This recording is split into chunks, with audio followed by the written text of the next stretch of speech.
everything might not be fun. The politicians keep saying, why is our healthcare system so expensive? And like, duh. How does that make any sense? We'll figure it out. This is the thing, I'm just getting totally unhinged now, and I don't know what to do.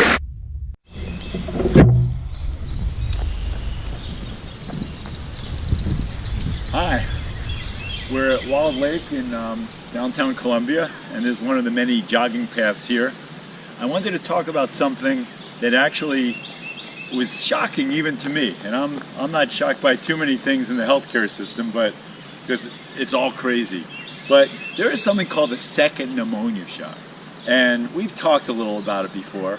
And the second pneumonia shot is made by Pfizer. It's called Prevnar, and so theoretically, according to the CDC, which we all trust, you should get the first pneumonia shot, which is called pneumovax, which has been out for decades and has been shown in a few people to prevent death from pneumonia, which is good. That's a good outcome. And to also get the second pneumonia shot, Prevnar. If you've had the first one, you should get the second one. If you haven't had either, you should get both, split up between time. So this is the thing. Prevnar has been studied in one study. It was sponsored by the drug company, Pfizer. It was done in the Netherlands, where actually nobody gets the first pneumonia shot. So it was done in a population of highly selected people where this is their first and only pneumonia shot. It showed, after the study was done, out of about 2,000 people who got the shot, one person prevented pneumonia, and nobody avoided death or hospitalization. In my opinion, that's like piddling. It's not worth much. The CDC, which by the way has a lot of people who work for it, who work for Pfizer, and Pfizer gives a lot of money to the CDC. People don't know that, but a lot of the CDC's budget is from drug companies.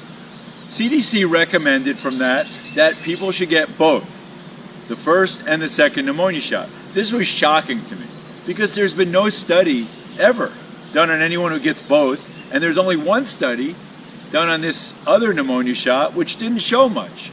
So the CDC recommends it. Insurances all pay for it.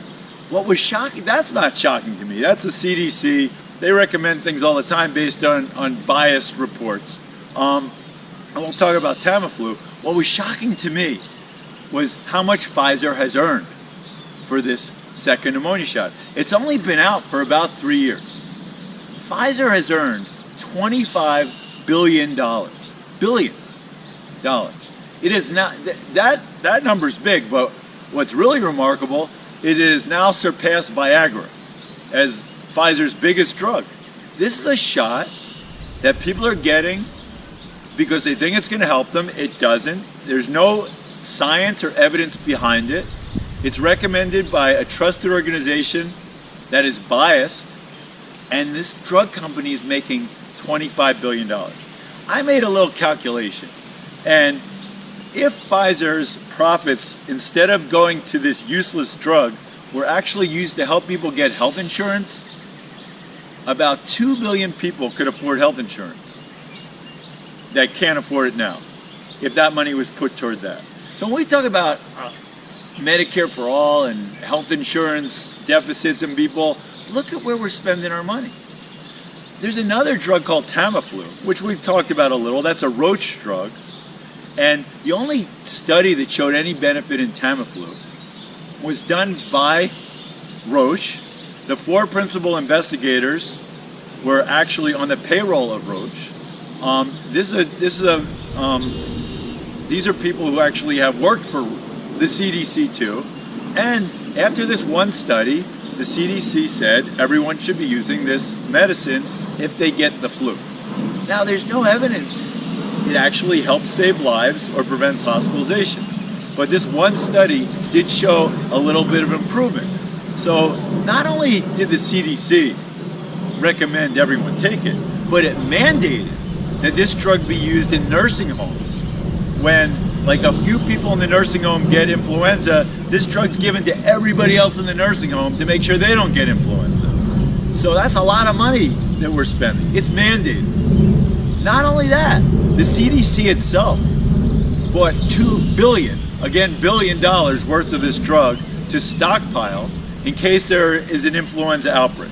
Well, a big group in Europe called Cochrane, which is the most reliable, unbiased group around, went and looked at the evidence that Roche did not publish, all the other evidence that's been suppressed, and it found out definitively, and if you read their website, it's amazing how strongly they come out about this, and they never come out strongly about anything. This drug does not work. It does not prevent any deaths. It does not prevent any hospitalizations. It reduces the course of flu by a few hours in some people. That's it. And billions of dollars, again, being spent on this by a CDC that gets a lot of money from Roche. And everyone who goes to the emergency room is getting this drug. People who don't even have the flu are getting this drug because the flu test that they use is very inaccurate, especially in older people. So billions of dollars are spent on this thing. Not only that, the Cochrane analysis found that it gets people sick, especially old people. They get nausea, vomiting, and mental status changes from this drug.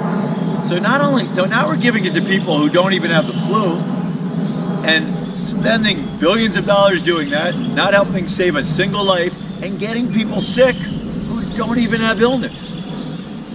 Because the studies that Cochrane looked at, it doesn't prevent transmission of the flu from one person to the other. There's no reason to do that. All this information was offered to the CDC, and the CDC decided not to get it. They did not want the information. So to this day, we're still required to use Tamiflu on people who are not sick, but who are exposed to sickness, which doesn't work at all. You know, it's the craziest thing. We might as well give them a bag of licorice. It works just as well as Tamiflu and tastes a lot better, and it's a lot cheaper, especially the chocolate licorice, which has other health benefits. The interesting thing about the Cochrane article said that Tamiflu is going to go generic soon, so Roche has another drug in its pocket that it's going to pull out and say it's better than Tamiflu. They always do that, and then that'll be what the CDC does, because the CDC likes Roche's money. So as we're talking about Medicare for all, and as we're whining about the cost of health insurance, all my patients are getting this second pneumonia shot, going on Tamiflu and thinking their lives are saved, and we're all being deceived. We're being deceived by the drug companies, by the doctors, and by these big organizations that we trust. And this is tens of billions of dollars that can be used actually to help our healthcare system. That's just 2 drugs we're talking about. Think about all the other things we've talked about in this podcast, and it's really distressing. So I would say to you, say no to those things. Don't take Tamiflu. Don't get the second pneumonia shot. And there are many other things you shouldn't do too, as we'll talk about. Okay, finishing my run. Take care.